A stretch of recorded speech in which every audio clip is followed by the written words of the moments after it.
So in a transformer, there are mainly two types of losses will exist.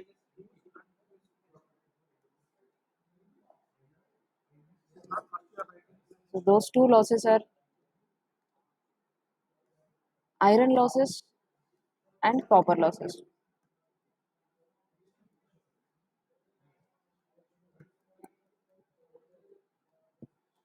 Iron losses, these are also called core losses. So why it is also called core losses? Because these losses will occur in the iron parts of the transformer. That means iron part of the transformer is only core, a core material. So in that core only these losses will exist. So that's why these are also called core losses or iron losses. And the next loss is the copper loss. Copper losses are also called I square R loss. Copper losses will be calculated using this I square R formula. So these are also called I square R losses. So whenever there is a resistance, there will be a copper loss. Let us see one by one what is meant by iron loss and what is meant by copper loss.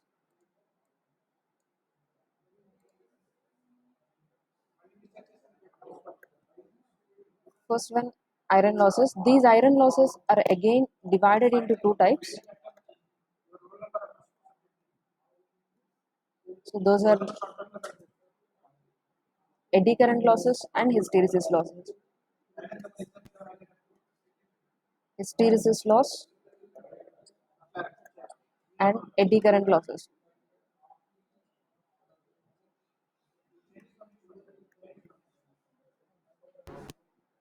Now let's see first one, hysteresis loss.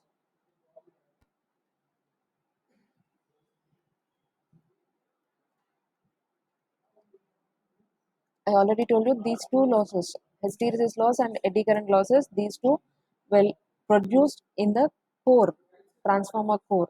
That's why these are called core losses. Both hysteresis loss and eddy current loss, these two will be produced in the core of the transformer. Now, what is meant by this hysteresis loss? Why it is produced in the transformer?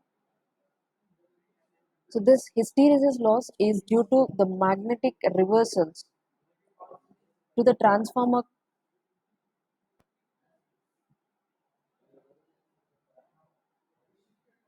So to the transformer primary winding, we are giving alternating voltage, right? So due to this alternating voltage, the current will be produced, that is alternating current. And due to this alternating current, we are getting flux. And that flux is alternating in nature.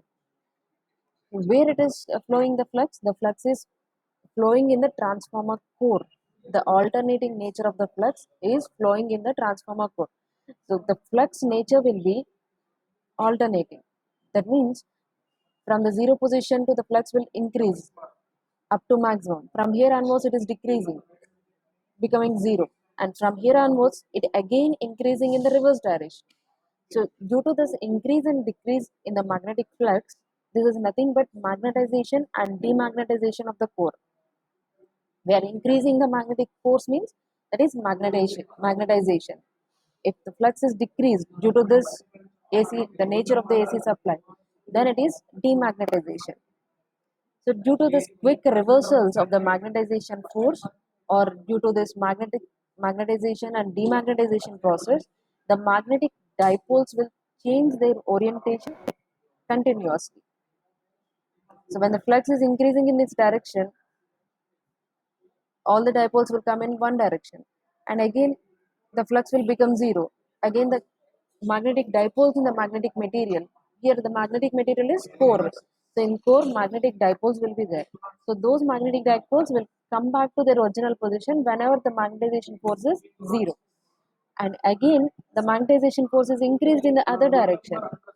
So to the previous one, suppose if the dipoles are oriented in this direction, now whenever the force is increasing in the opposite direction, the magnetic dipoles in the core will be in this direction, opposite to the previous one. So those magnetic dipoles always keep on changing their orientation. Because of this, some loss will be occurred, and that loss is called hysteresis loss. So why the hysteresis loss is occurred? Because of the alternating nature of the supply, the magnetization force will be quickly reversed. In each and every half cycle, the magnetization force is reversed. So due to this quick reversals of the magnetization force, we are getting hysteresis loss. So actually what is happening inside the magnetic material, these magnetic dipoles are keep on changing their orientation because of the change in direction of magnetization force. So because of that, they will lose some energy, and that energy loss is called hysteresis loss.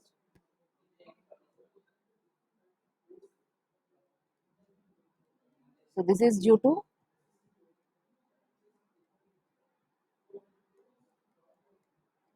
quick reversals of the magnetization force. So why the magnetization force is reversed? Because of the supply. So due to this reversals of the magnetization force, the dipoles will keep on changing their orientation.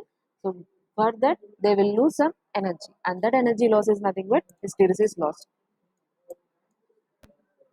And this hysteresis loss depends on what? Hysteresis loss we can measure using this formula. WH is nothing but hysteresis loss due to hysteresis effect. It is equal to eta B max power x F into V.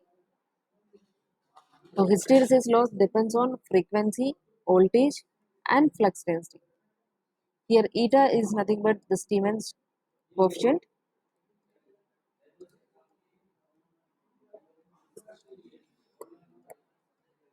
No need of the derivation for this formula.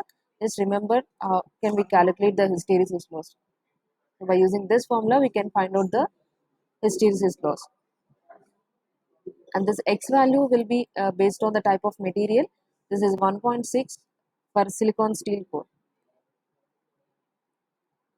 If core material is silicon steel, the x value is 1.6. So normally in the transformer, the material used for the core is silicon steel only. So this x value is 1.6. And flux density or flux. Transformer is a constant flux device. I already told you in the practical transformer operation. Always the flux will be maintained constant in the transformer. So the flux in the core is almost constant, hence the flux density in the core will also be constant. So therefore, if the flux density is constant, the hysteresis loss depends only on frequency and voltage. If there is any change in the frequency of the supply, the hysteresis loss will change, and if there is any change in voltage, the hysteresis loss will change.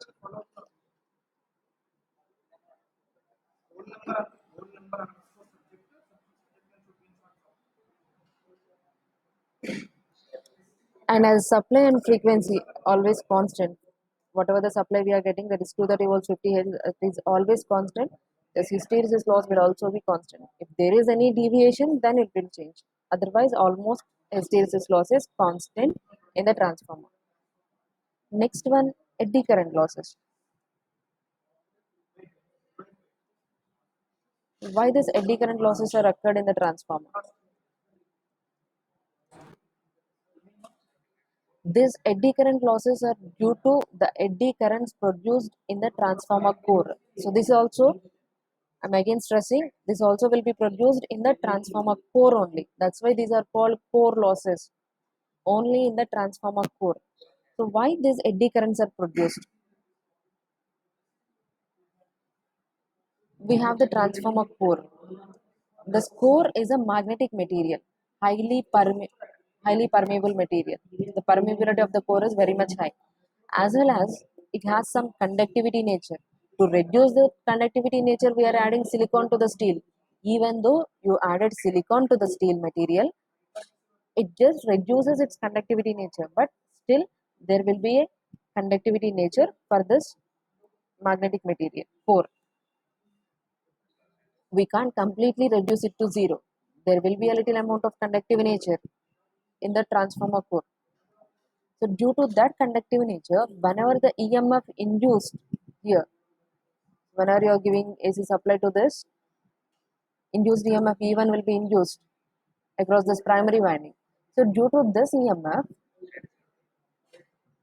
IMF ఎక్కడి నుంచి అవుతుంది? Because of the conductivity nature of this material, due to that EMF, a current will circulate in the core.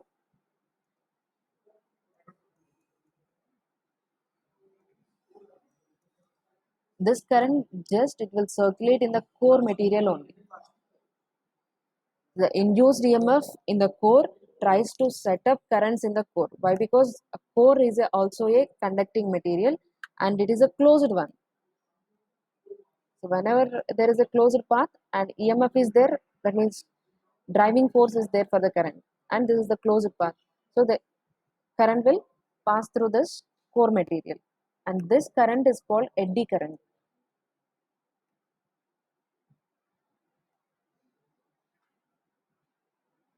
And these eddy currents are not useful currents. If the current pass through the load, then it will be useful.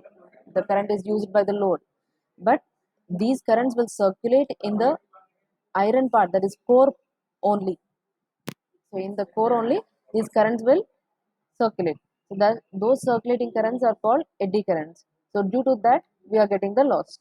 The currents waste kada. So these currents are lost. So the power loss due to these eddy currents are called eddy current loss. And this eddy current loss, so why we are getting eddy current loss? Because of the conductivity nature of the core. So due to that, the induced EMF in the core try to set up current in the core, and that current is called eddy current, and the power loss due to those eddy currents is called eddy current losses. And this eddy current loss is given by the equation WE. Eddy current loss WE is nothing but eddy current loss. It is equal to KE Bm square F square T square. Here T is nothing but thickness of the core. F is the frequency. Bm is the maximum flux density. Here Ke is the eddy current constant.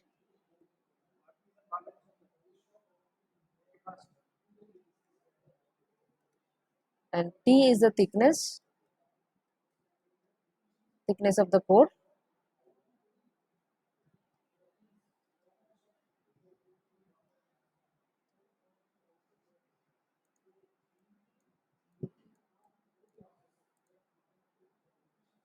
Then how can we reduce this eddy current loss? These eddy current losses can be reduced using lamination.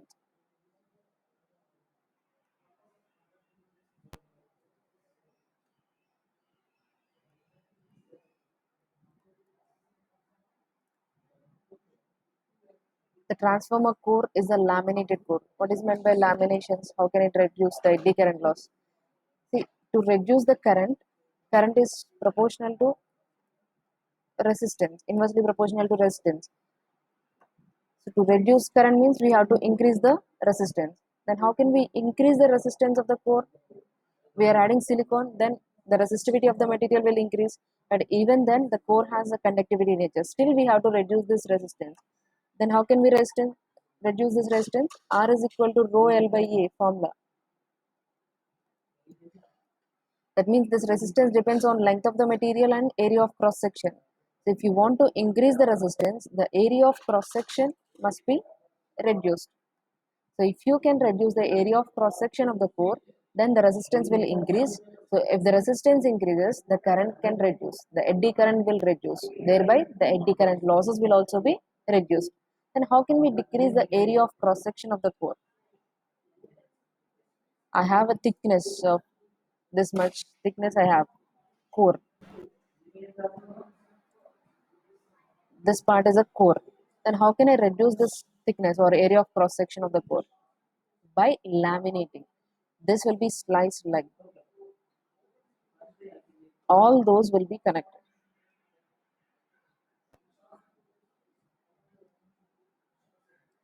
This complete core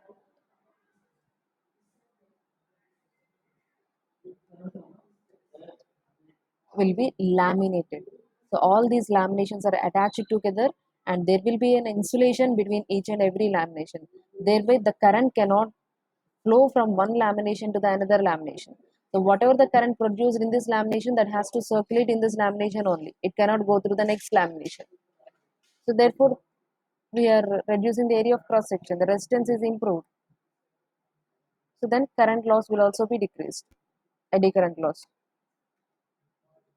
Just like I will give you an example. Suppose if you take a book,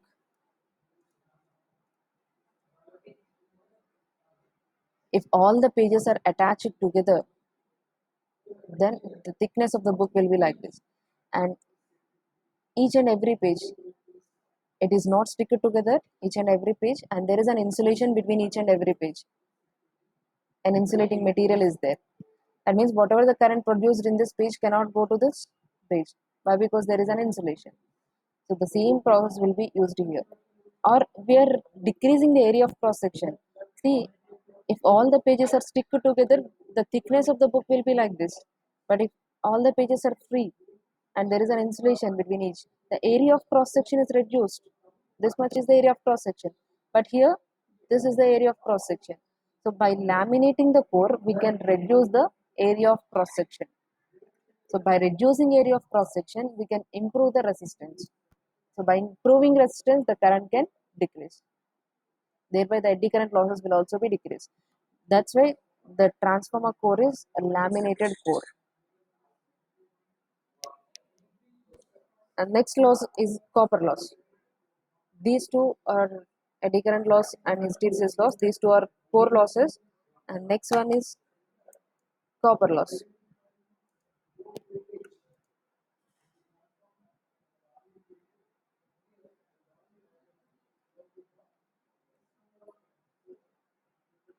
So these copper losses are occurred due to the winding resistance. So transformer windings, primary winding and secondary winding have resistance. So because of that resistance, these copper losses will be developed, and the magnitude of the current flowing through the winding. So based on that, this copper loss will be vary. So why? Because copper losses are due to winding resistance.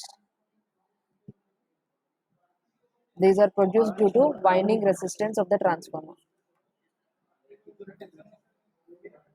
So we have the primary winding resistance R1 and secondary winding resistance R2. In the primary winding, the current flowing is I1, and in the secondary winding, current flowing is I2. So therefore, the total copper losses in transformer is equal to I1 square R1 plus I2 square R2. I1 square R1 is nothing but copper losses in primary winding. Next, I2 square R2 is nothing but copper losses in secondary winding. So therefore, total copper losses will be this.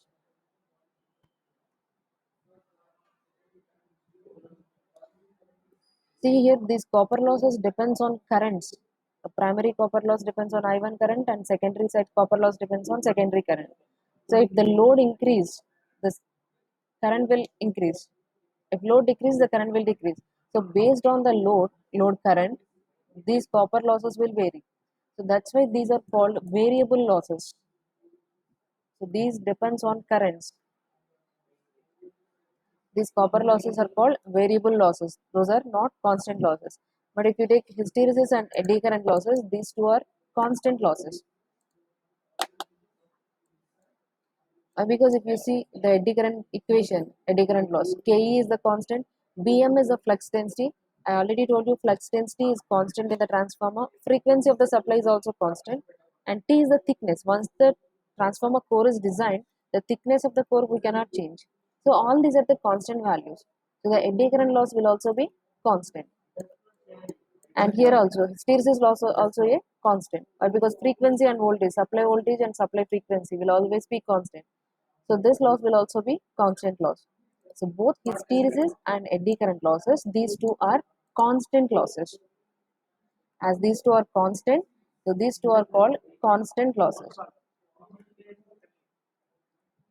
And copper loss, it is the variable loss. It depends on current, load current. So that's why it is called variable loss. Copper losses are variable losses and iron losses are constant losses.